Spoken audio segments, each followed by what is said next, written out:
Özəl uşaq bağçalarında biz yoxlama həyata keçirilərkən məlum oldu ki, vəziyyət bir o qədər də ürək açan deyil.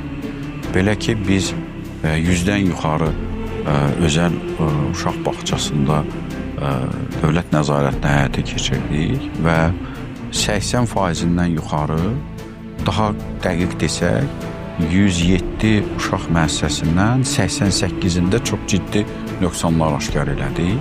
Və bu nöqsanların arasında vaxtı keçmiş ərzaq məhsullarının istifadəsi kimi, ərzaq məhsullarının saxlanma rejiminə düzgün əməl olunmaması kimi, saxtalaşdırma hallarının olması kimi, bitki mənşəli yağların kərə yağı adı altında özəl uşaq bağçalarında uşaqlara istehlakına verildiyi kimi, eyni zamanda sanitar gigiyenik və sanitar texniki vəziyyətlərdə də nöqsanlar aşkar edilir.